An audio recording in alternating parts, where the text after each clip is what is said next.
कितने लोग ये सारे क्वेश्चन कर लिए हो? ट्राई तो किए होगे। हाँ, वही करना है मेनली। तो पहला वाला तो बहुत ही आसान सा था, है ना? चलो कॉपी देखते हैं सबकी, कितना किए हैं, क्योंकि ज़्यादातर लोग की शक्ल देख के लग नहीं रहा कि वो कुछ किए। ठीक है।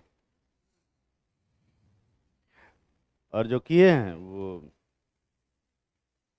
ओपन करके रखे, और जो नहीं किए हैं वो अगला वाला करें। बहुत अच्छा किया। क्या ही करेंगे फिर। चलो पहला वाला देखते हैं।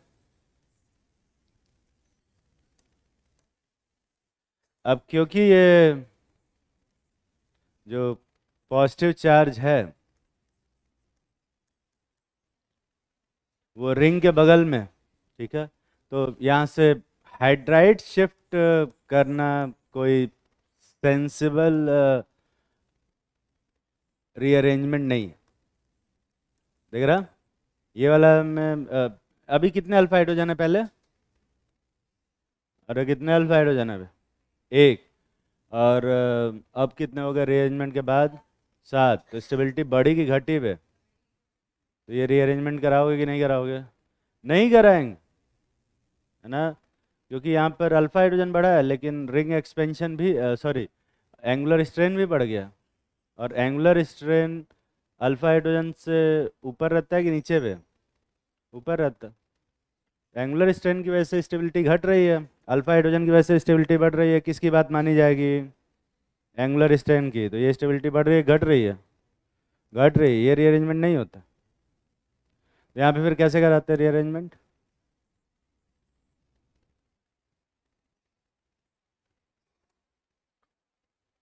ये जो कंपाउंड है ऐसे, इसको उठा के ऐसे शिफ्ट करते हैं, मतलब यहाँ वाला जो बॉन्ड है ना, इसको उठा के अगर सही से शिफ्ट करोगे तो ये सिक्स मेंबर्ड की रिंग बनेगी। ये समझ में आ रहा है या बॉन्ड स्ट्रक्चर से समझाया जाए? ये कितने लोग कर पाए थे अपने मन से?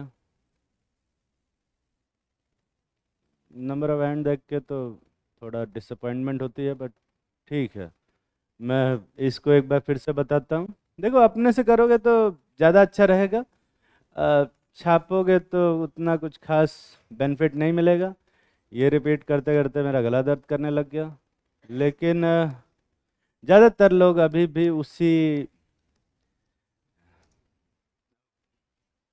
उसी अपने जो जो इनका पुराना वाली आदत है उसको मेंटेन करके रखे हुए हैं, और उसी को फॉलो कर रहे हैं आंख बंद करके, कि भाई जो टीचर है वहाँ लिखे है उसको छाप लें। यही तो करते आए हैं। ऐसे करना सही नहीं। ठीक है। अपन क्या करते हैं यहाँ पे, इसमें ये वाला बॉन्ड तोड़ते हैं, ये वाला। तो यहाँ पर पॉजिटिव चार्ज आएगा और यहाँ नेगेटिव चार्ज आएगा, और इन दोनों के बीच में बॉन्ड बनाएंगे। ठीक है, और इन दोनों के बीच में बॉन्ड बनाओगे तो ये नेगेटिव चार्ज गायब हो जाएगा और ये पॉजिटिव चार्ज गायब हो जाएगा। और टेक्निकली ये जो पॉजिटिव चार्ज है, ये कितने मेंबर की रिंग बन गई है? सिक्स मेंबर की। और सिक्स मेंबर रिंग पे पॉजिटिव चार्ज आएगा। हालांकि नंबर ऑफ अल्फा हाइड्रोजन पहले वाले रीअरेंजमेंट के मुकाबले कम है, पर रिंग एक्सपेंशन होने की वजह से इसकी स्टेबिलिटी क्या हुई है? बढ़ गई। दिख रहा है? अब दिख रहा है ना? छापोगे? अगला वाला बनाओ फिर।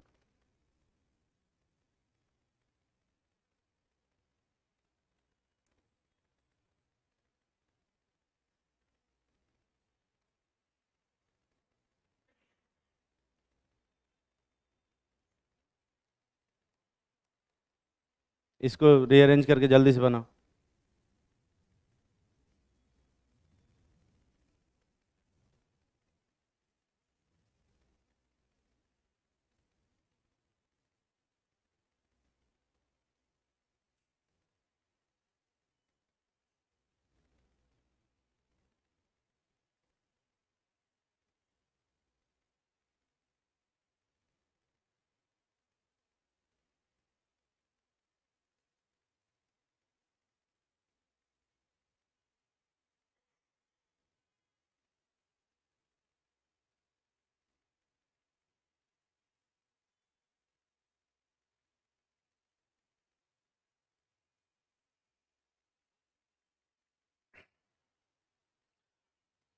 अगर इसको एक्सपेंड करेंगे, यहाँ पर देख, इसको ऐसे उठा के यहाँ एक्सपेंड करोगे, सही से एक्सपेंड अगर तुमने गलत किया होगा तो ये कितने मेंबर्ड की रिंग बन जाएगी? 7 मेंबर्ड की रिंग बन जाएगी, और इस पे एक जगह कहीं पॉजिटिव चार्ज हो। दिख रहा है कि नहीं दिख रहा है भाई? ये कितने लोग सही से एक्सपेंड कर पाए थे, हाथ उठाओ। ठीक है, तो ये सही नहीं है। इसमें क्या है कि यहाँ जो अल्फा हाइड्रोजन है, इसको ऐसे शिफ्ट किया जाए तो ये वाला एक कार्बोकेटायन बनेगा।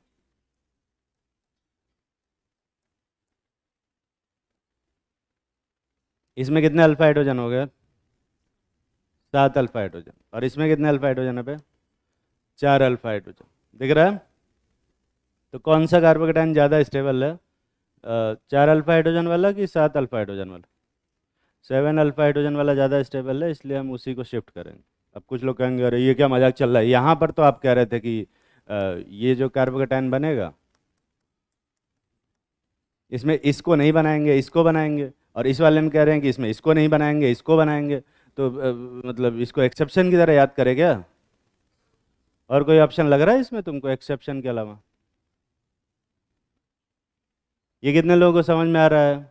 और दोनों अपने मन से सही से बनाए थे। ठीक, तो मैं तुम्हें बताऊं, ऊपर वाले में ध्यान से सुनते नहीं हो तुम लोग। ऊपर वाले में ये जो कार्बोकेटायन बना है, ये पुराने वाले से ज्यादा स्टेबल है कि कम स्टेबल है? ये वाला पुराने वाले से ज्यादा स्टेबल है कि कम स्टेबल? कम स्टेबल है, बता चुके हैं अभी।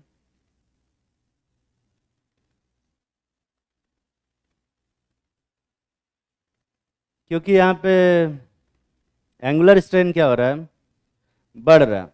अब एंगुलर स्ट्रेन ज्यादातर लोगों को कोई आइडिया नहीं होगा। कितने लोगों को एंगुलर स्ट्रेन का आइडिया है?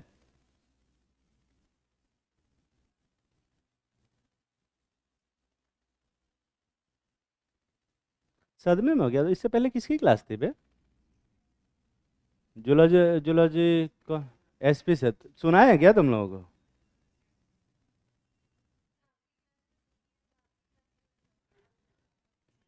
नहीं, मेरी क्लास की स्टार्टिंग में दुखी हो तो इसका मतलब है कि शुरू से ही दुखी बैठे हो ऐसे। ऐसे कौन मर गया है?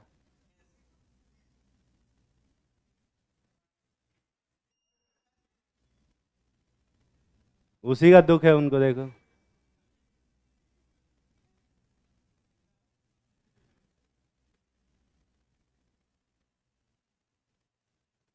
ठीक, अल्फा हाइड्रोजन गिनने आता है तुम लोगों को? ये पहले वाले कार्बोकेटायन में, इस वाले कार्बोकेटायन में कितने अल्फा हाइड्रोजन है? एक। और रीअरेंज करके जब उधर वाला कार्बोकेटायन बना एकदम अपोजिट, तो कितने अल्फा हाइड्रोजन हो गए? 7। तो अल्फा हाइड्रोजन बढ़ा कि घटा बे? तो स्टेबिलिटी बढ़ी घटी बे? घट गई। यही तो बता रहे इतनी देर से, सुनते भी नहीं है सब। अबे जो क्लास में पढ़ा रहे वो तो सुनो, सुन ही नहीं रहे, कैसे पढ़ाएंगे? जब सुनोगे नहीं तो फिर रटो, फिर लिख लो। फिर ऐसे करना, एक्सेप्शन की तरह याद रखना इसे, कि यहाँ पर ये वाला नहीं बनता है और यहाँ पर ये वाला बनता है। ठीक है? क्योंकि मैं कॉन्सेप्ट तो नहीं पढ़ा पाऊंगा तुम लोगों को, तुम सुन ही नहीं रहे। तो एज ए एक्सेप्शन लिख लेना, ठीक है? कि 5 मेंबर्ड से 6 मेंबर्ड में एक्सपेंड करते हैं, पर 6 मेंबर्ड से 7 मेंबर्ड में एक्सपेंड नहीं करते। लिखो, लिखो।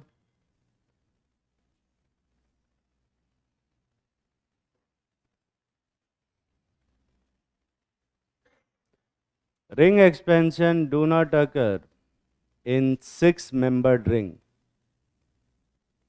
and onwards, as a exception याद रखेंगे। ठीक है?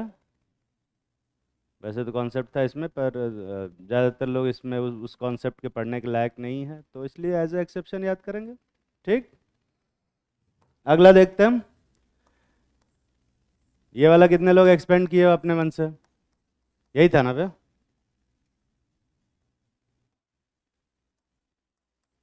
अपने से इसको एक्सपेंड करके दिखाओ सभी लोग, और सबकी कॉपी पे एक कार्बोकेटायन कम से कम एक्सपेंशन वाला होना ही चाहिए। जल्दी कर।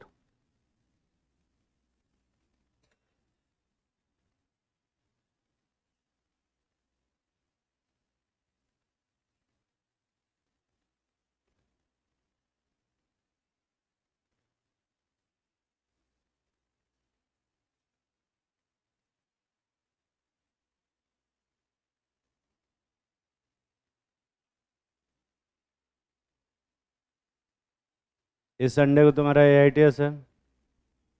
कोई टेस्ट नहीं है? गुड।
और जिन्हें एक्सपेंशन नहीं समझ में आ रहा है, मैं सजेस्ट करूंगा कि बॉन्ड लाइन स्ट्रक्चर बनाएंगे, बॉन्ड स्ट्रक्चर, और उसको एक्सपेंड करेंगे, ज़्यादा अच्छे से समझ में आएगा। बॉन्ड स्ट्रक्चर को ऐसे लाइन स्ट्रक्चर में समझ में नहीं आएगा। ठीक है? तो कमज़ोर दिमाग वाले लोग बॉन्ड स्ट्रक्चर ना बना के बॉन्ड स्ट्रक्चर बनाएंगे, ना कि लाइन स्ट्रक्चर। ठीक है? तो वो भी बना लेंगे।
यही वाला कार्बोकेटायन है, दिख रहा है ना बे?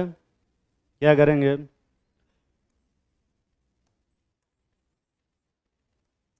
ध्यान से फॉलो करेंगे। ठीक है? अगर तुम्हें बनाने नहीं आ रहा है तो ध्यान से देखोगे तो बनाने आ जाएगा।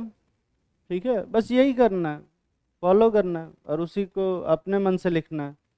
यहाँ से छापना नहीं है, यही करना है पूरे ऑर्गेनिक केमिस्ट्री में, पूरे केमिस्ट्री में, पूरे नीट की प्रिपरेशन में, यही, बहुत ज़्यादा कुछ मुश्किल काम नहीं करना। तो ये वाला बॉन्ड तोड़ेंगे, कहीं भी एक जगह पॉजिटिव और कहीं भी एक जगह नेगेटिव दे दो, और इन दोनों के बीच में बॉन्ड बना दो। इनके बीच में बॉन्ड बनाओगे तो ये नेगेटिव गायब हो जाएगा, ये पॉजिटिव गायब हो जाएगा। ये कितने मेंबर्ड की रिंग बन गई है? 6 मेंबर्ड। अगर सही से बनाओगे 6 मेंबर्ड जैसा, ऐसा ही बनेगा। और इसको दिखाने का जो तरीका है वो ऐसा है कि इस वाले बॉन्ड को उठाएं और यहाँ शिफ्ट कर दिए, यही तो किया है। ऐसे उठाओ, ये शिफ्ट कर। ये कितने लोग अपने मन से बना पाए थे? हाथ उठाओ। गलत। क्योंकि ऐसा ना, ये जो शिफ्टिंग है अगर तुम ध्यान से देखोगे तो एडजेसेंट कार्बन के बीच में नहीं है, ये एक काइंड ऑफ 1-3 शिफ्टिंग। और 1-3 शिफ्टिंग करते हैं क्या हम लोग? 1-3 शिफ्टिंग कभी नहीं करते, कभी भी नहीं। हमेशा कैसी शिफ्टिंग करते हैं हम? 1-2। गलत है ये। तो अब हम क्या करेंगे, एक दूसरे टाइप की शिफ्टिंग करेंगे। ऐसे पहले ये हटाओ। ये जो हाइड्रोजन है, इस हाइड्रोजन को शिफ्ट करते हैं। देखो ध्यान से देखना, ये जो हाइड्रोजन है ना, इसको उठाओ और यहाँ ले आकर, और ये तो पॉजिटिव चार्ज है, वो कहाँ जाएगा? यहाँ आ जाएगा। दिख रहा है ना? तो हमने टेक्निकली क्या किया है, इस हाइड्रोजन को ऐसे उठाया और जस्ट बगल वाले कार्बन पे ऐसा शिफ्ट कर दिया, जिसकी वजह से अभी यहाँ कितने अल्फा हाइड्रोजन है? 2 अल्फा हाइड्रोजन। और यहाँ कितने अल्फा हाइड्रोजन है पे? 4 अल्फा हाइड्रोजन। और एंगुलर स्ट्रेन बढ़ा है कि घटा है? एंगुलर स्ट्रेन वही है, ठीक है। अल्फा हाइड्रोजन बढ़ा, स्टेबिलिटी बढ़ी कि घटी? बढ़ गई। रीअरेंजमेंट कराओगे कि नहीं कराओगे? कराएंगे। और इस शिफ्टिंग को कौन सी शिफ्टिंग बोलोगे? 1,2 हाइड्राइड शिफ्ट।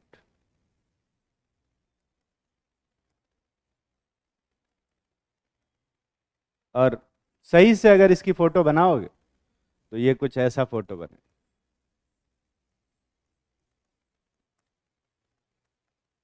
दिख रहा?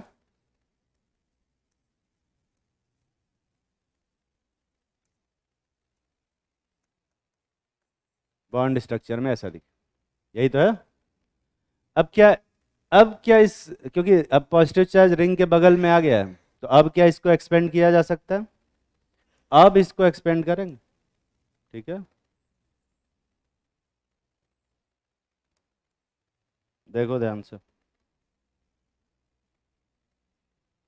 तो हम क्या कर रहे हैं, ये वाला बॉन्ड तोड़ा, इस जगह पॉजिटिव चार्ज दिया और इस जगह नेगेटिव चार्ज, और इन दोनों के बीच में बॉन्ड बना। इससे क्या होगा, ये नेगेटिव चार्ज गायब हो गया और ये पॉजिटिव चार्ज गायब हो गया। तो टेक्निकली हमने क्या किया है, इसको उठा के यहाँ शिफ्ट किया, ठीक है। समझते वैसे हैं, बनाते ऐसे हैं। अब तुम ध्यान से उसको देखोगे तो ये कितने, इसमें कितने अल्फा हाइड्रोजन हो गए? 3 अल्फा हाइड्रोजन। पहले कितने थे? 4। तो अल्फा हाइड्रोजन के हिसाब, अल्फा हाइड्रोजन की वजह से, अगर अल्फा हाइड्रोजन की बात देखी जाए तो ये स्टेबिलिटी बढ़ रही है, घट रही है? घट रही है। पर एंगुलर स्ट्रेन की अगर बात माने तो पहले कितने मेंबर की रिंग थी? 4 मेंबर। बाद में कितने मेंबर की हो गई बे? 5 मेंबर, है ना। तो 4 मेंबर में एंगुलर स्ट्रेन ज़्यादा होता है या 5 मेंबर में एंगुलर स्ट्रेन ज़्यादा होता है? 4 मेंबर। मतलब एंगुलर स्ट्रेन बढ़ रहा है कि घट रहा है? घट रहा है। और एंगुलर स्ट्रेन घटने से स्टेबिलिटी बढ़ती है घटती है? बढ़ती है। तो अगर एंगुलर स्ट्रेन की बात माने तो स्टेबिलिटी बढ़ती है, और अगर अल्फा हाइड्रोजन की बात माने तो स्टेबिलिटी घट रही है। किसकी बात मानोगे? अरे किसकी बात मानोगे? एंगुलर स्ट्रेन की। तो ये स्टेबिलिटी बढ़ी घटी पे रीअरेंजमेंट कराओगे कि नहीं कराओगे? कराएंगे। और क्या बोलोगे? 1,2 मिथाइल शिफ्ट। रिंग एक्सपेंशन को हम लोग मिथाइल शिफ्ट से रिप्रेजेंट करते हैं। और सही से इसका फोटो बनाओगे तो ये कुछ ऐसा, ये 5 मेंबर रिंग है,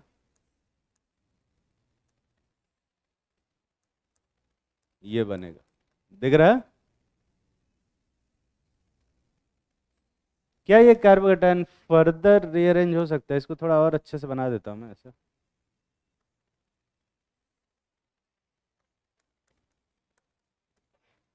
क्या ये कार्बोकेटायन फर्दर रीअरेंज हो सकता है? बिल्कुल हो सकता है। देखो यहाँ पे ये एक हाइड्रोजन है,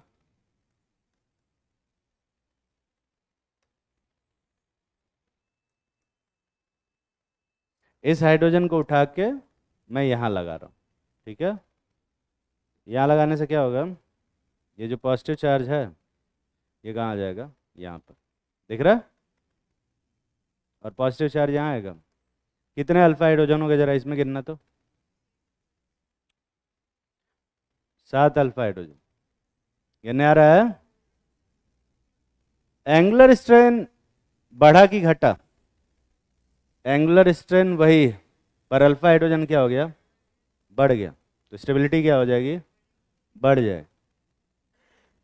तो ये रीअरेंजमेंट कराओगे कि नहीं कराओगे? कराएं? क्या नाम रखोगे इसका? 1,2 हाइड्राइड शिफ्ट। और सही से इसको रीअरेंज करोगे ना तो ऐसा दिखेगा।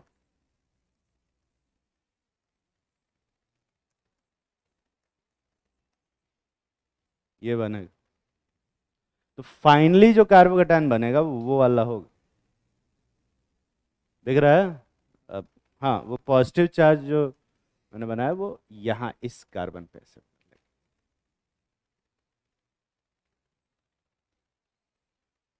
तो पहली बार में ही रिंग एक्सपेंशन नहीं करेंगे, पहली बार में हाइड्राइड शिफ्ट करें, फिर जब पॉजिटिव चार्ज रिंग के बगल में आ गया तब उसको एक्सपेंड करें, और फिर एक बार और देख लेंगे कि अगर एक्सपेंड हो रहा हो तो करा देंगे।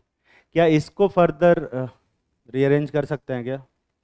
रीअरेंज करके देखना, अगला जो बनेगा वो लेस स्टेबल होगा, और लेस स्टेबल होगा तो रीअरेंजमेंट नहीं कराएंगे। ठीक है?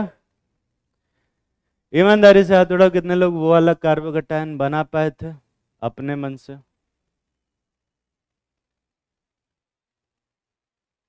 तो मैं सजेस्ट करूंगा कि ये वाले को अपने से रीअरेंज करके वहां तक पहुंचाओ। तुम्हारे पास समय है 2 मिनट।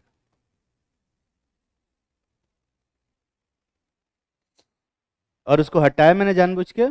जो लोग नहीं कर पाएंगे, जो इनकेपेबल हैं करने के, तो उनके लिए मैं ये फिर से ओपन करूंगा, वो छाप लेंगे, ठीक है? तो मैं किसी का नुकसान नहीं चाहता भाई, जो कमजोर दिमाग वाले हैं वो भी पैसा दिए हैं, तो वो भी बढ़िया नोट्स बना के जाएं। और उनके लिए मैं ओपन करूंगा, पर फिलहाल जो जो ट्राई करना चाहते हैं वो ट्राई करें, है ना?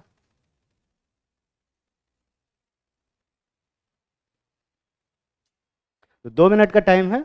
अपने से अगर वो फाइनली कार्बोकेटायन बना लेते हो तो बहुत अच्छी बात है, नहीं तो मैं यहाँ ओपन करूंगा, वहां से छाप लेना, ठीक है? कोई दिक्कत वाली बात नहीं है, छाप के भी काम होता है। अगला वाला की हो बे?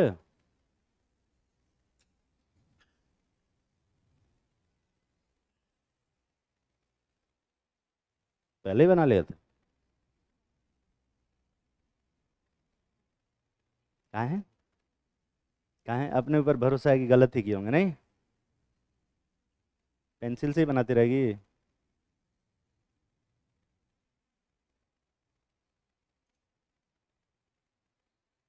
तुमने तो पहले से ही छाप रखा है बे, ये वाला। पहले से बनाया है या अभी छापा है? अभी बनाया है? अच्छा, फिर ठीक, फिर ठीक है, तो अच्छी बात है। ये तूने पहले बनाया था अभी बनाया? अच्छा, ये वाला बाद में अभी एक्सपेंड किया रेड कलर, ठीक है। चल ठीक है, यहाँ तक पहुँचा था, यही बहुत बड़ी बात है, लोग नहीं पहुँच पाते।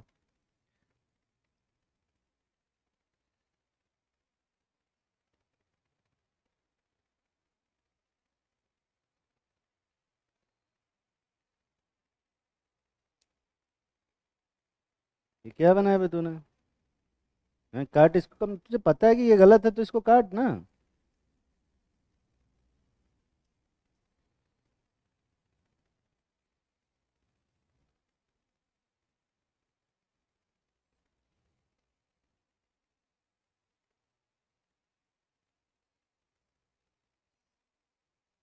ठीक है। अगला वाला, ये अभी बना है तूने? अगला वाला बना, फिर अगला वाला। अगला वाला क्वेश्चन छापा है तूने? हाँ, तो ये अगला वाला बना।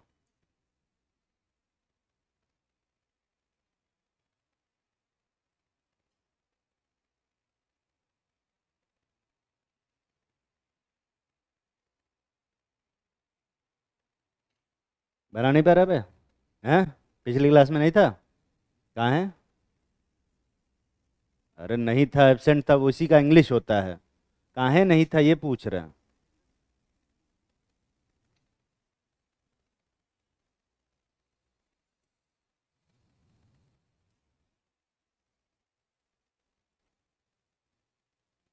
ये तो थोड़ी लंबी शिफ्टिंग हो गई नहीं? 1-3 जैसा लग रहा है, 1-2 जैसा लग रहा है। बगल बगल में शिफ्टिंग तो नहीं है ये, है कि नहीं बे? थोड़ा सा ध्यान से करने की जरूरत है। ये शिफ्टिंग तूने पहले से करी थी, नाम बाद में लिखा? अभी लिखा? अगला वाला कर। बस और कर।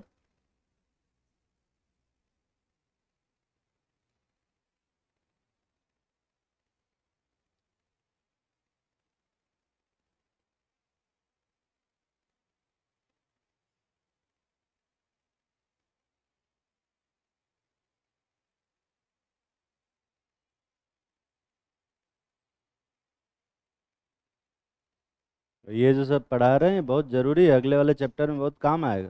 नहीं तो सब रटना पड़ेगा, कैसे करोगे? कितना याद करोगे बे?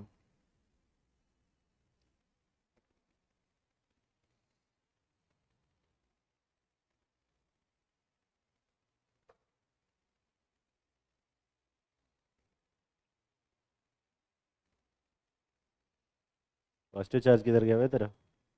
हैं?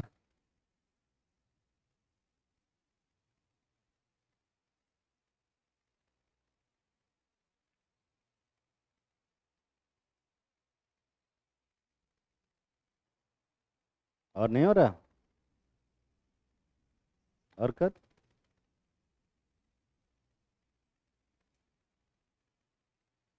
बाकी कहाँ देखें, है कहाँ पे? अच्छा इधर।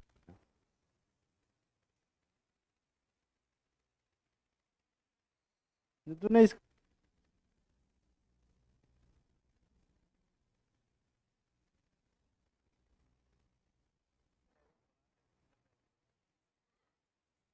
हम्म,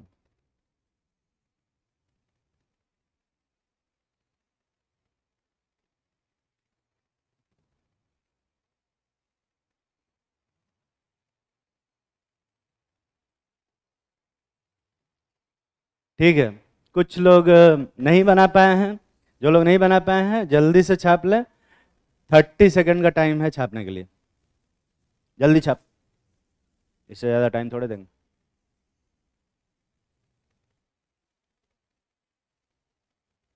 अरे छापो। छाप भी नहीं रहे हैं।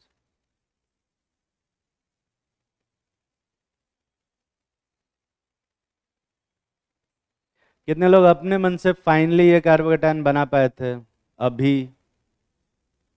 ठीक।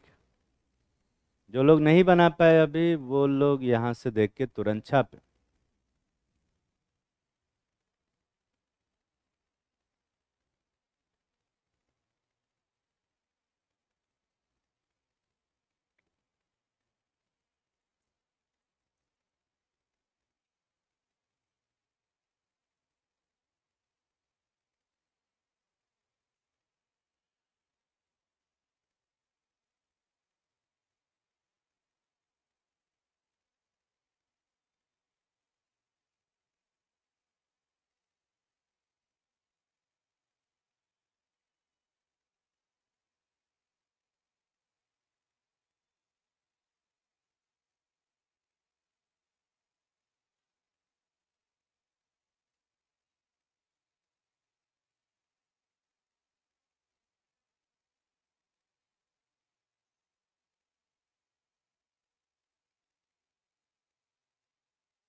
ठीक है।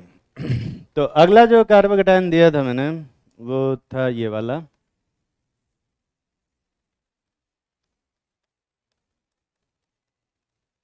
एक और CH2 लगा दिया था, नहीं यही था?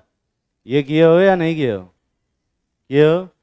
अगर इसको एक ही बार में एक्सपेंड कर देंगे तो कितने मेंबर की रिंग बनेगी भाई? 7 मेंबर की। वो सही है गलत है? ऐसे ऐसे एक्सपेंड नहीं करते हम लोग, एक एक करके एक्सपेंड करेंगे। यहाँ पर हाइड्रोजन है, इसको उठाएंगे ऐसे और ये वाला कार्बोकेटायन बने।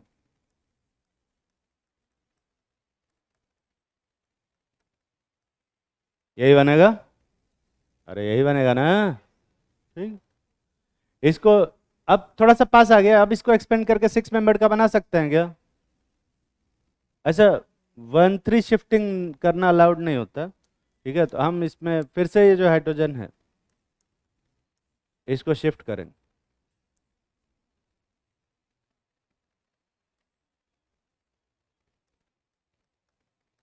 और पॉजिटिव चार्ज को रिंग के बगल में ले आएंगे। और इसके बाद जब इसको एक्सपेंड करेंगे, सही से अगर एक्सपेंड करते हो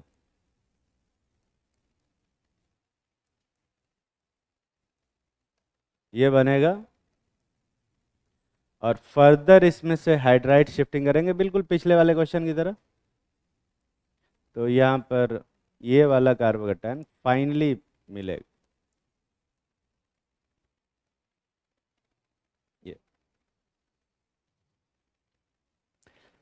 ईमानदारी से हाथ उठाओ, कितने लोग ये वाला कार्बोकेटायन बना पाए थे? हाथ उठाओ। गलत।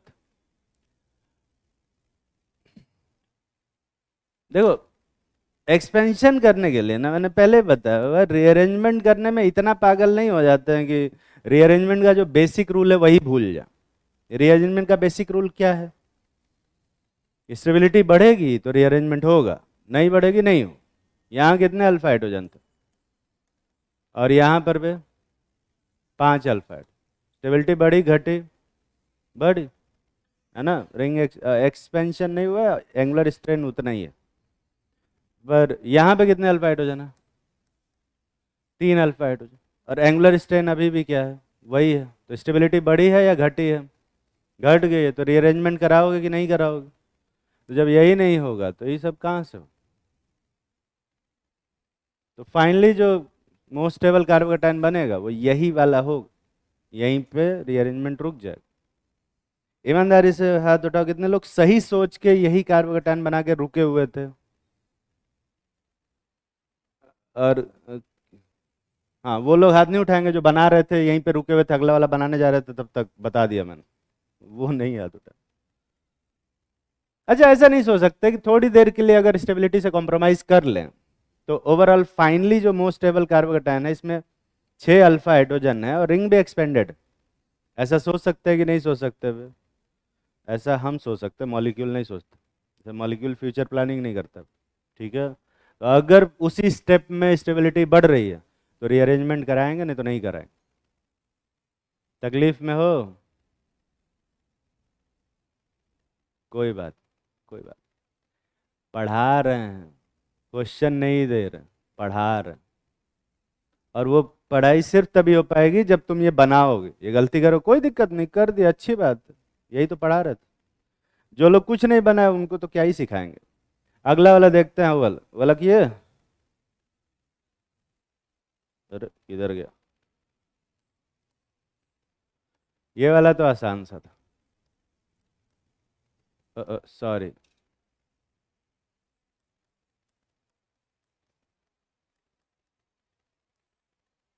क्या सीधा एक्सपेंड करके 5 मेंबर की रिंग बनाई जा सकती है क्या?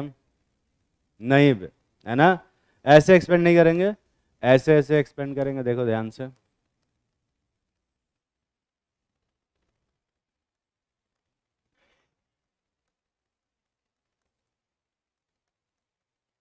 यही है ना। और अब रिंग के बगल में पॉजिटिव चार्ज है तो इसको एक्सपेंड करोगे, सही से अगर तुमने एक्सपेंड किया तो ये वाला कार्बोकेटायन बने। यही बनेगा। सही से एक्सपेंड करके देखना। और क्या ये फर्दर रीअरेंज हो सकता है क्या? फर्दर भी हो सकता है।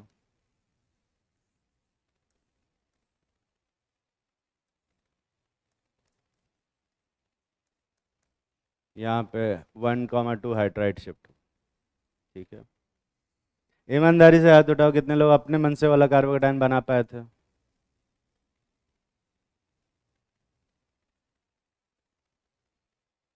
बनाओ।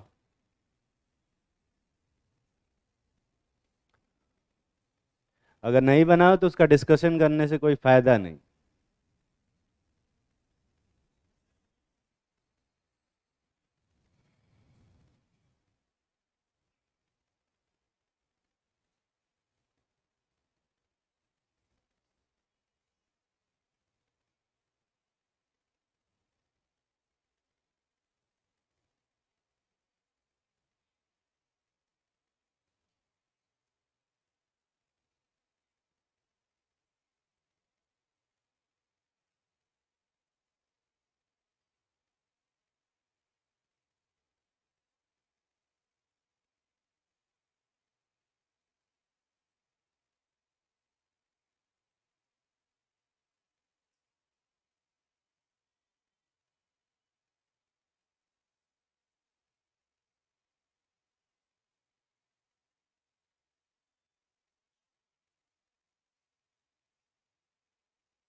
कर लिया होगा।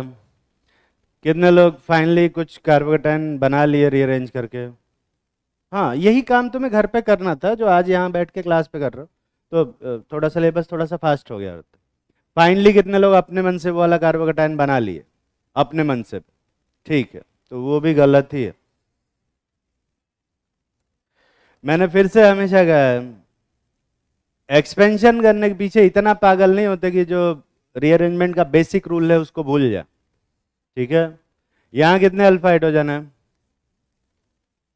रीअरेंजमेंट के बाद कितने अल्फा हाइड्रोजन हो गए? 4 अल्फा हाइड्रोजन। पर एक्सपेंशन के बाद कितने अल्फा हाइड्रोजन हो गए? 3 अल्फा हाइड्रोजन। तो स्टेबिलिटी बढ़ी घटी है?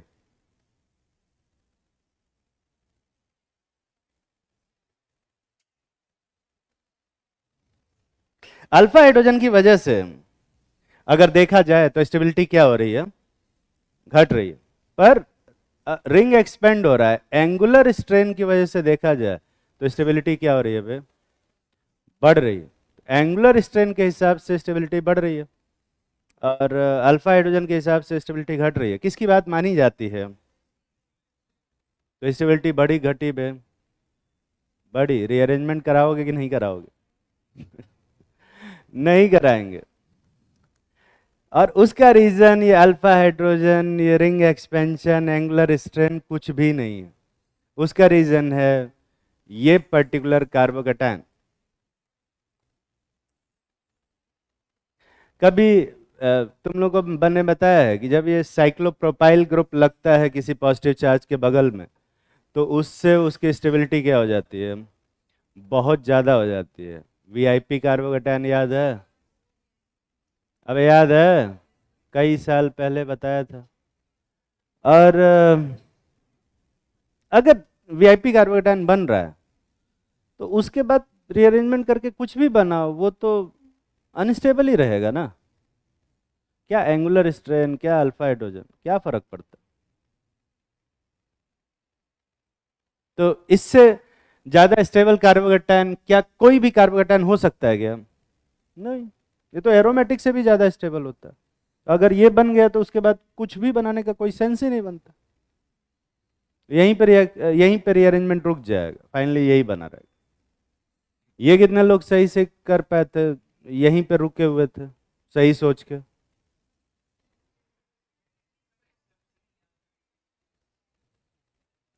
और कॉन्सेप्ट अगर तुम्हें नहीं समझ में आता तो एज एक्सेप्शन लिख लो कि 3 मेंबर से 4 मेंबर में एक्सपेंशन नहीं करते हैं। अगर ऐसा हो तो तुम्हें एक्सेप्शन याद करना, बैठ के याद करो, मैं तो कॉन्सेप्ट पढ़ा रहा हूँ।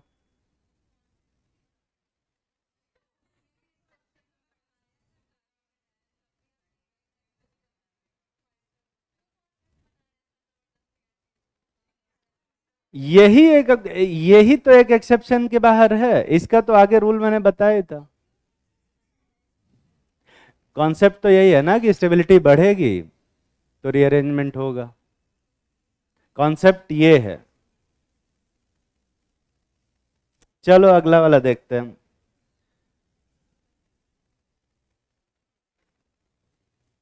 ये कैसे रीअरेंज होगा? तो 3 मेंबर से 4 मेंबर में ऐसे एक्सपेंशन नहीं होता है, लेकिन हाँ 4 मेंबर का कोई रिंग हो उसमें ऐसा कॉन्ट्रैक्शन जरूर हो जाता। क्योंकि यार अपने को अल्टीमेटली क्या चाहिए? स्टेबिलिटी। अब अगर एक्सपेंशन से स्टेबिलिटी आ रही है तो एक्सपेंशन से है, कॉन्ट्रैक्शन से है तो कॉन्ट्रैक्शन से है, जैसे चाहे वैसे है। 1,2 मिथाइल शिफ्ट, कॉन्ट्रैक्शन को भी वही बोलते, ठीक है। और सेम 7 मेंबर रिंग अगर है उसमें भी ऐसे हम कॉन्ट्रैक्शन करते हैं और 6 मेंबर बनाते हैं, क्योंकि 7 मेंबर और 6 मेंबर में ज़्यादा स्टेबल कौन है? 6 मेंबर ज़्यादा स्टेबल होता है, पढ़ा है, ठीक है। समझ में आ रही है बात?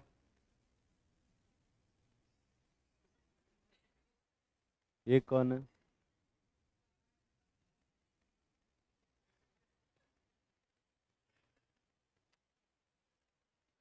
और एक क्वेश्चन दिया था मैंने घर पे करने के लिए, ये वाला, ये आज भी घर, ये कमजोर दिमाग वाले नहीं लिखेंगे। अगर तुम इसको एक्सपेंड कर पाते हो तो बहुत अच्छी बात है। फाइनली एक्सपेंड होके वो ये वाला कार्बोकेटायन बनेगा। सबके बस की बात नहीं है, इसलिए करा भी नहीं रहे, ठीक है। नहीं, मैं तुम्हें आंसर बता रहा हूं, घर जाके अपने मन से प्रैक्टिस करना और देखना। ये तो अगली वाली क्लास के लिए जल्दी आ गई है क्या?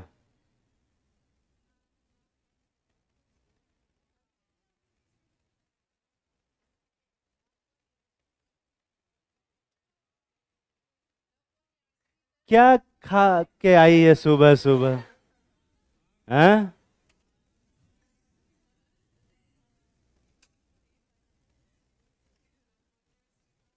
एक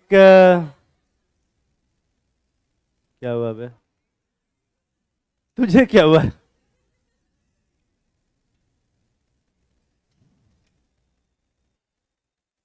लिखो, एल्कीन।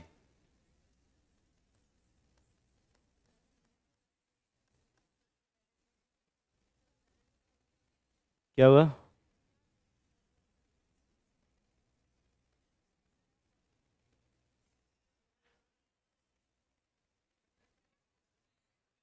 क्या है?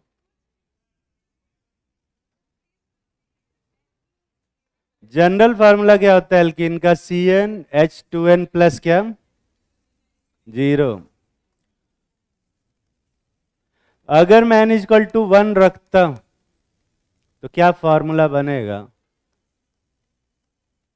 CH2, यही तो बनेगा ना भाई। तो ये इसको क्या बोलोगे? इथीन बोलोगे या मीथीन बोलोगे? अरे इसको इथीन बोलेंगे, मीथीन में इसको कुछ बोलेंगे नहीं, ये कार्बीन होता है। और कार्बीन क्या कोई एल्कीन होता है कि नहीं होता है? कार्बीन कोई कंपाउंड नहीं है, कार्बीन बस एक इंटरमीडिएट। ठीक, n इक्वल टू 2 रखते हैं, क्या फार्मूला बनेगा? C2H4। और इसका नाम क्या रखेंगे हम लोग? इथीन। सेम ऐसे n इक्वल टू 3 पे जो फार्मूला बनेगा C3H क्या 6, जिसको हम क्या बोलेंगे? प्रोपीन। ठीक है। अब प्रोपीन कितने टाइप का होता है? एक तो प्रोप 1 इन होता है और दूसरा क्या होता है? अरे प्रोप 1 इन और दूसरा क्या? खाली प्रोपीन ही होता है। n इक्वल टू 4 पे C4H8 बनेगा, जिसको हम क्या बोलते हैं? ब्यूटीन। ठीक है। ब्यूटीन कितने टाइप का होता है? ब्यूटीन के जरा आइसोमर बनाओ, जल्दी बनाओ।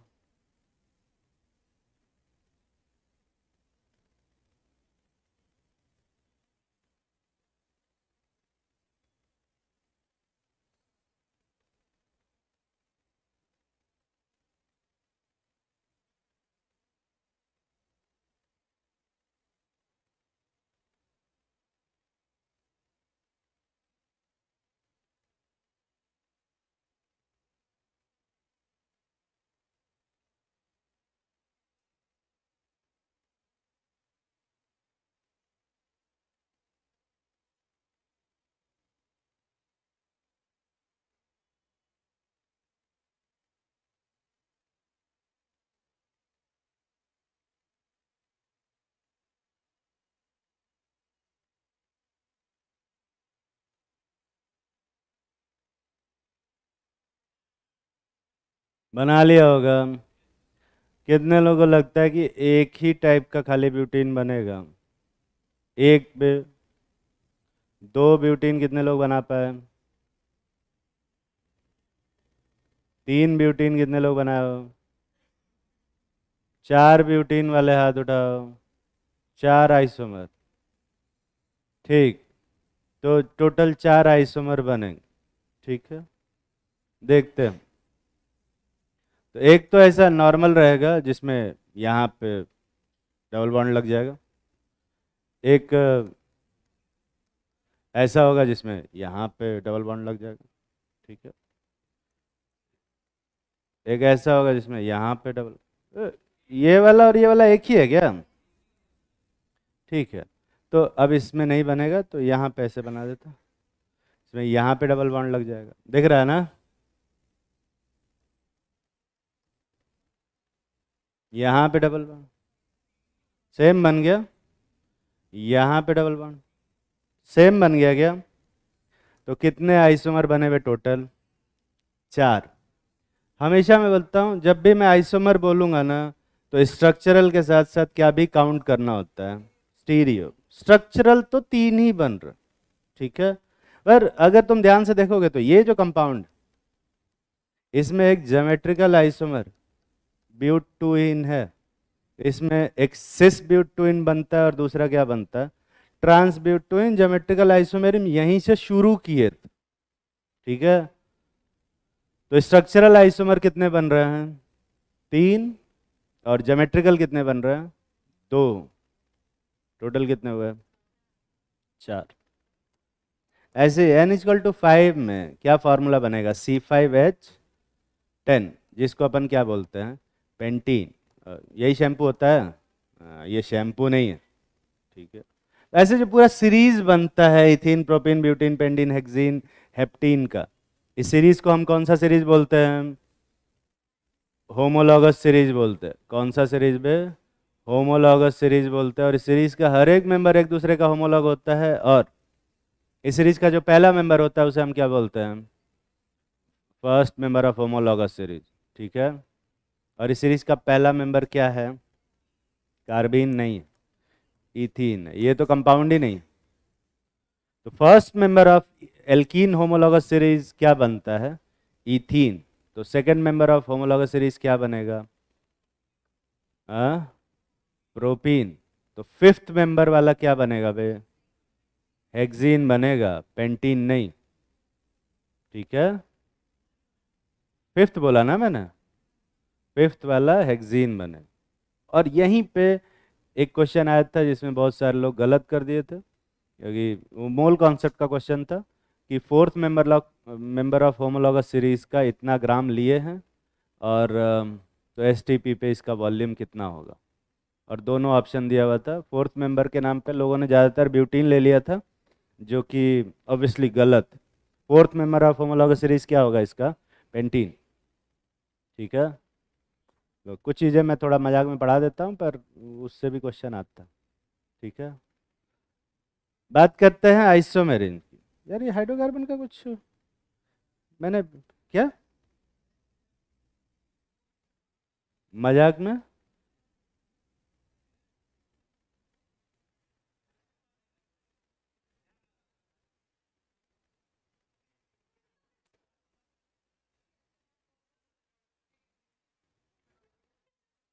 लेगा आइसोमेरिन।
तो तुम्हें बताना है कि कोई भी एक एल्कीन इनमें से कौन कौन सी आइसोमेरिन शो करेगा। ठीक है, आपने मन से टिक और क्रॉस करके रखो। 1 मिनट का टाइम।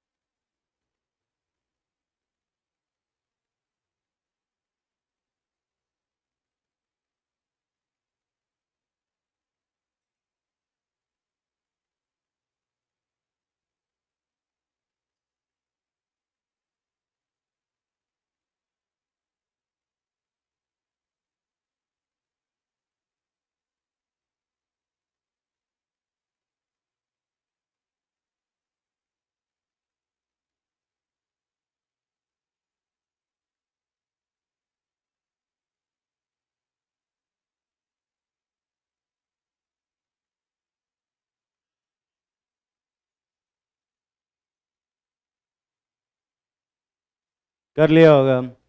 तो क्या चेन आइसोमेरिन शो करेगा एल्कीन? पोजीशन आइसोमेरिन पे फंक्शनल फंक्शनल ग्रुप है ही नहीं, तो फंक्शनल आइसोमेरिन कैसे शो करेगा? हालांकि कुछ लोग कहीं कहीं किताबों पे लिखा रहता है कि एल्कीन और साइक्लो एल्केन एक दूसरे के क्या हैं?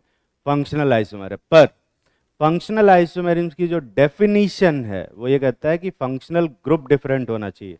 ये मल्टीपल बॉन्ड कोई फंक्शनल ग्रुप नहीं होता।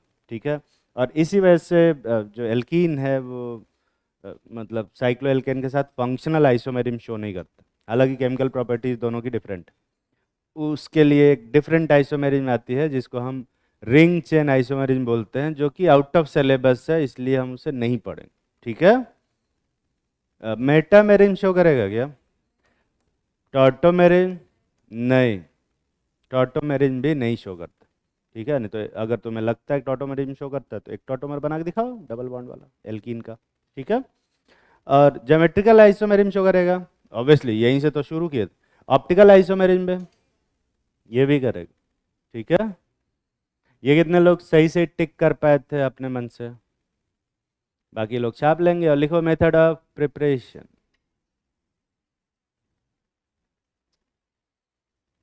पीपीटी बना के नहीं ला रहा हूँ क्या यार?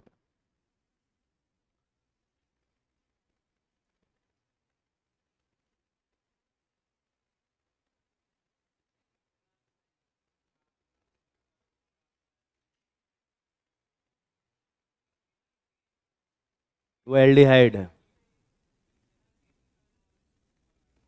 वो इनॉल में भी ईन के साथ ऑल आता है, खाली ईन नहीं करेगा। अभी क्या पढ़ रहे हैं हम लोग? हाइड्रोकार्बन, एल्कीन, एक ऐसा कंपाउंड जिसमें कि कार्बन हाइड्रोजन हो बस।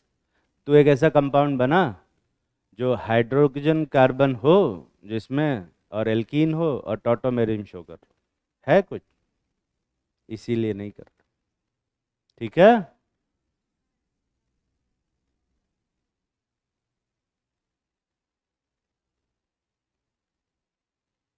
डबल बॉन्ड ट्रिपल बॉन्ड एक दूसरे के साथ फंक्शनल आइसोमेरिज्म शेयर करेंगे, पर डबल डबल बॉन्ड और एक ट्रिपल बॉन्ड होना चाहिए। मतलब, हाँ, मतलब कि एल्काइन और डाईईन्स जो होंगे वो एक दूसरे के फंक्शनल आइसोमर, पर एल्कीन किसी के साथ फंक्शनल आइसोमर नहीं। ठीक है। डाईईन। लिखो method of preparation. Method of preparation में एनसीईआरटी लाए होगे, कहीं मैं ज़्यादा न पढ़ा दूँ तो पता चलेगी। उसमें लिखो पहला method of preparation bye controlled hydrogenation of alkyne, by controlled hydrogenation of alkyne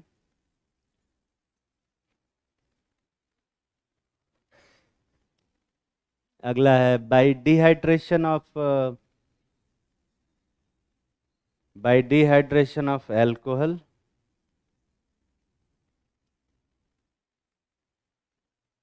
by dehydration of alcohol, लिख लिया। अगला लिखो by dehydrohalogenation of alkyl halide. Dehydrogenation बोले कि डीहेलोजिनेशन बोले? डीहाइड्रोहेलोजिनेशन बोलो। By dehydrohalogenation of alkyl halide. अगला है, हाँ ये एक चीज रह गया, by dehalogenation of vicinal dihalide. Vicinal छोड़ दो, डाइहैलाइड। Bye dehalogenation of डाइहैलाइड।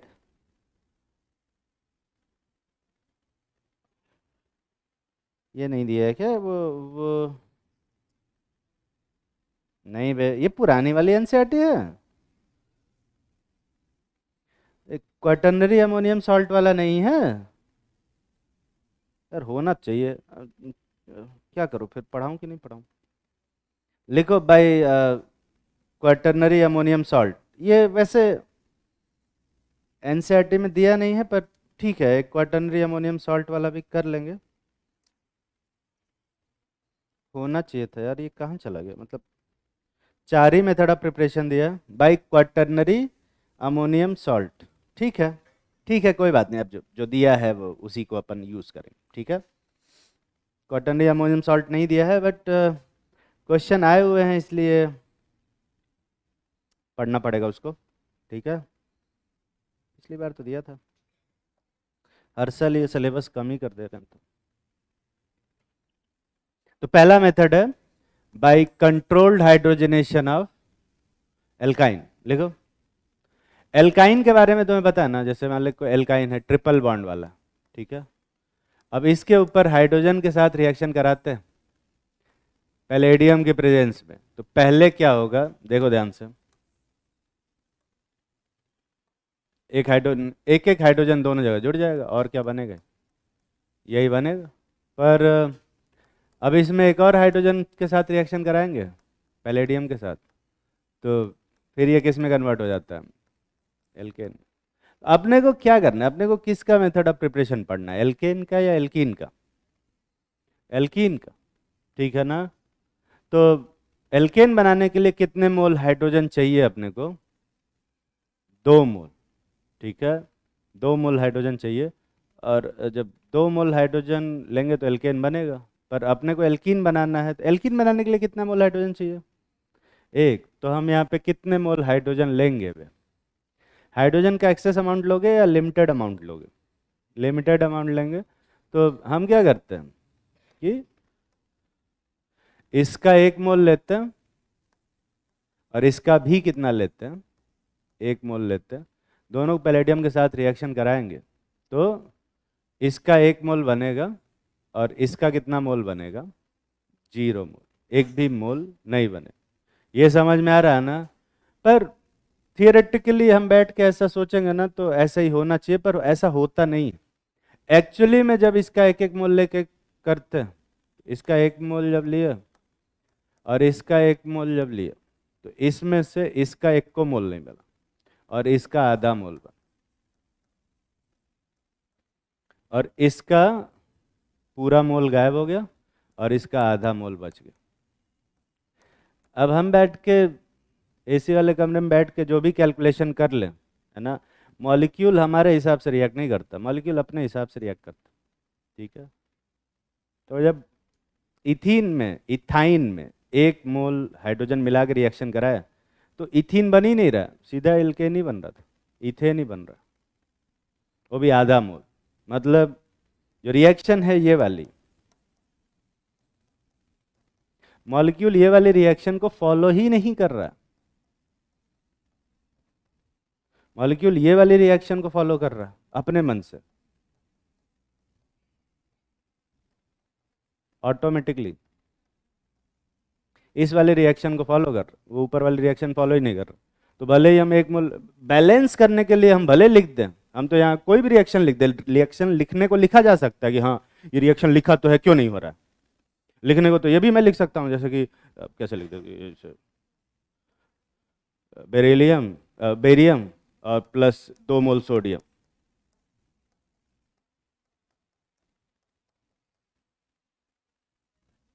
लिख दे रिएक्शन।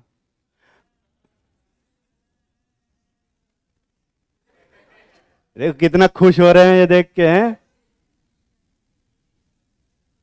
रिएक्शन लिखने से रिएक्शन नहीं हो जाती, ठीक है। रिएक्शन बोर्ड पे ऐसी रिएक्शन भी लिखी जा सकती है जो हो ही ना रही हो, पर एग्जाम में या एक्चुअल में वो रिएक्शन हो रही है या नहीं हो रही है, ये कैसे पता चलेगा पे अपने?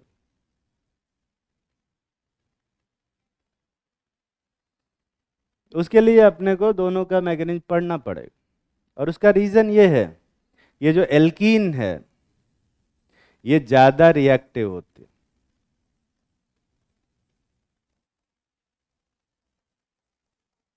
और ये जो होता है एल्काइन ये मोर स्टेबल होती है। रिलेटिवली अगर बात करें तो मोर स्टेबल होता है और वो कम स्टेबल होता है।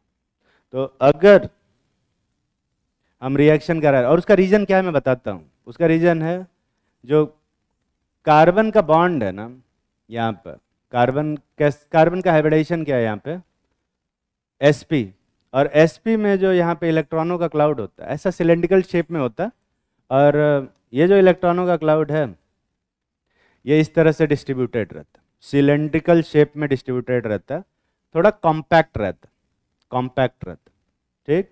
और क्योंकि sp हाइब्रिडाइज्ड कार्बन है तो उसकी इलेक्ट्रोनेगेटिविटी क्या होगी, ज़्यादा होती है, तो ये जो इलेक्ट्रॉन क्लाउड है उसको बहुत अच्छे से पकड़ के रखा रहता है।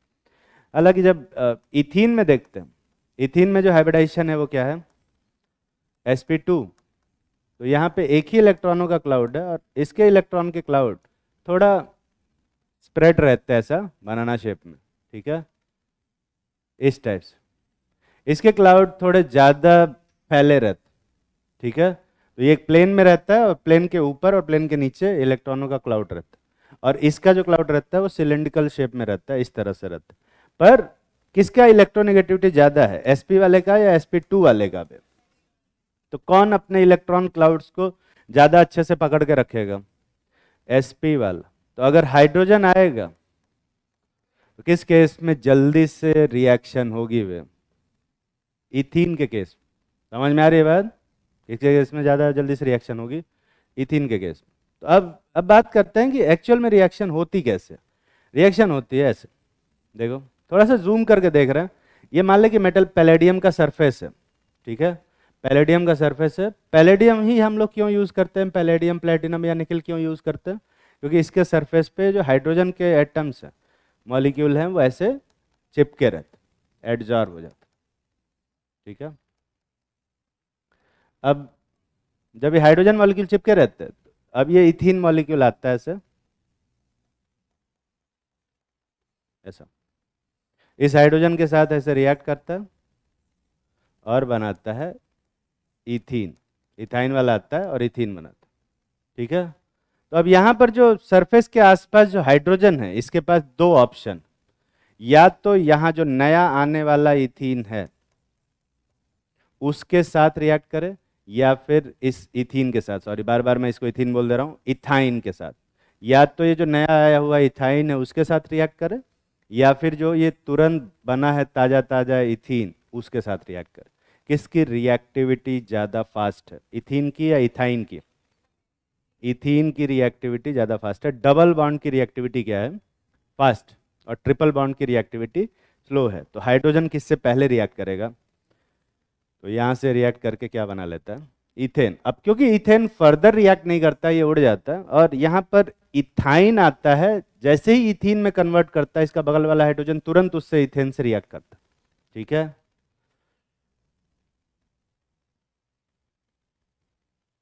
तो अपने को इथीन बनाना हो तो करेंगे क्या फिर? इथीन बनाने के लिए हाइड्रोजन का अमाउंट कम करने से कोई फायदा नहीं होने वाला। ठीक है, तो इसके लिए हम कैटलिस्ट की एक्टिविटी को क्या करते हैं? कम करते हैं। कैटलिस्ट की एक्टिविटी को कम करते हैं। तो हम इसमें मिलाते हैं बेरियम सल्फेट। ठीक है, क्या मिलाते हैं बे? Barium sulphate. अब बेरियम सल्फेट क्या होता है?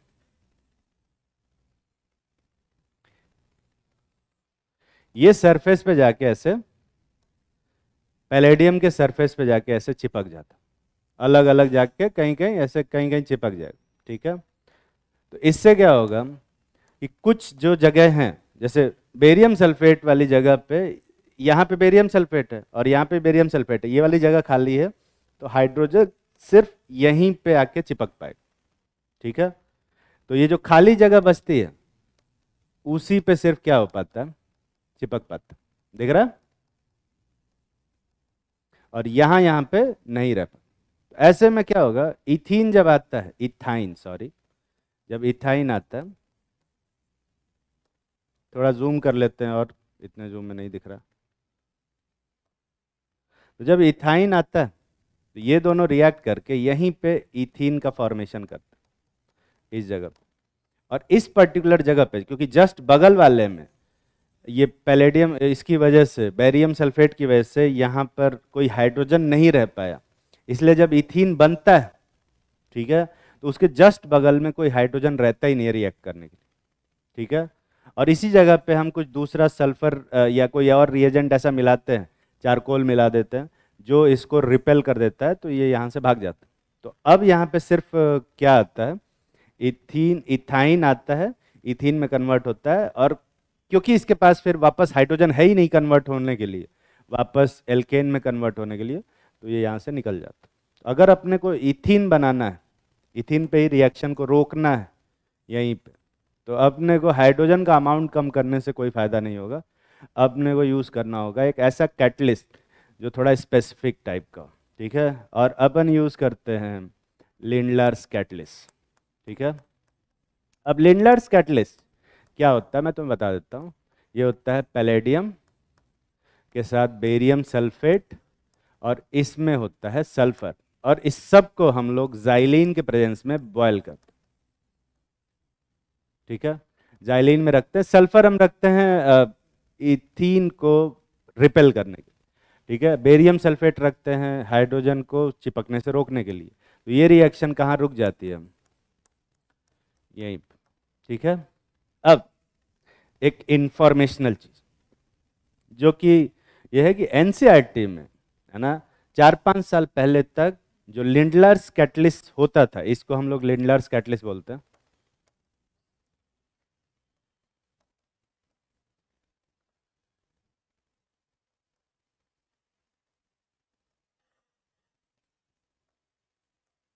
जो लिंडलर्स कैटलिस्ट होता था वो पैलेडियम के साथ बेरियम सल्फेट प्लस सल्फर होता था। पर अभी जो एनसीईआरटी आया है वो उसको कहता है कि नहीं, हम पैलेडियम को चारकोल से पॉइजन करेंगे, है ना, कार्बन से पॉइजन करेंगे उसको, और तब उसको यूज़ करेंगे। इसको लिंडलार्स कैटलिस्ट बोलते हैं। इसको ये लोग चारकोल से पॉइजन किया हुआ पैलेडियम नहीं बोलते हैं, इसको ये नाम देते हैं पैलेडाइज्ड चारकोल। ठीक है, अब तुम पैलेडाइज्ड चारकोल बोल लो या चारकोलाइज्ड पैलेडियम बोल लो, दोनों एक ही चीज़ है। ठीक है, ये पैलेडाइज्ड चारकोल क्या होता है? चारकोल है, चारकोल तो जानते हो ना, इसमें पैलेडियम को मतलब पैलेडियम इसके अंदर मिक्स कर दिया। ठीक है, या फिर पैलेडियम हो उसके अंदर चारकोल मिक्स कर दो, ओवरऑल एक ही बात। तो सेम यही रिएक्शन पैलेडाइड चारकोल के साथ भी होती है, और इथीन पे ही रिएक्शन रुक जाती है, इथेन तक नहीं जाती है। अब लिंडलर्स कैटलिस्ट किसको बोलोगे तुम लोग आज के बाद से? इसको, इसको नहीं बोलो। ठीक है, क्योंकि एनसीईआरटी में ये लिखा। ठीक है, छापो जल्दी से।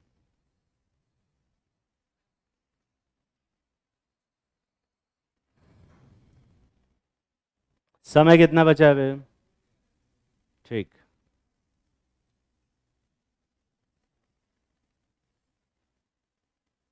एक और रिएक्शन है जिससे कि एल्काइन से एल्कीन में ही रिएक्शन को रोका जा सकता है, और वो है सेम यही रिएक्शन होती है, बस यहां पर हम लोग सोडियम लेते हैं लिक्विड अमोनिया में। लिक्विड अमोनिया बोला, एक्वस अमोनिया नहीं। तो यहाँ पर इथीन का फॉर्मेशन सेम यही, पर ये वाला रिएक्शन लिंडलर्स कैटलिस्ट प्रेजेंस में बोलते हैं, इसको हम लोग बर्च रिडक्शन बोलते हैं।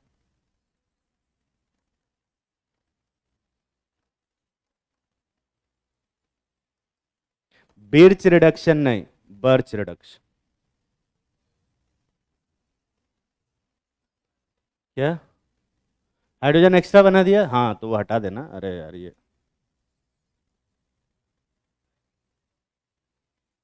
हाँ, क्योनोलिन भी ले सकते, पर क्योंकि एनसीईआरटी वो ऊपर वाली जो बकवास मैंने की उसको फॉलो नहीं कर रहा है, तो जो एनसीईआरटी मतलब लिखा है उसको मैं फॉलो करूंगा। ठीक है, हाँ, नई वाली में पैलेडाइज्ड चारकोल लिखा हुआ है लिंडलर्स कैटलिस्ट की जगह पे, तो हम उसी को लिखेंगे। ठीक है, अपने मन से लिंडलर्स कैटलिस्ट नहीं बोलेंगे कि इस वाली किताब में ये लिंडलर्स कैटलिस्ट लिखा था, आर के जी सर ने बनाया, तो इसको लिंडलर्स कैटलिस्ट नहीं बोलोगे तुम। ठीक है, यही लिंडलर्स कैटलिस्ट है, पैलेडाइज्ड चारकोल। किसमें? इसमें नहीं, क्योंकि सोडियम अमोनिया से रिएक्ट करके हाइड्रोजन प्रोड्यूस करता है, वही जाके ऐड होता है। तो ये तो सिमिलैरिटी हुई कि पैलेडाइड चारकोल और सोडियम इन लिक्विड अमोनिया दोनों एक टाइप से बिहेव करते हैं, तो पर इसमें इन दोनों में डिफरेंस क्या है? कोई डिफरेंस बताएगा? मैं बताता हूं। अगर मैं इसका रिएक्शन ब्यूटाइन के साथ कराता हूं,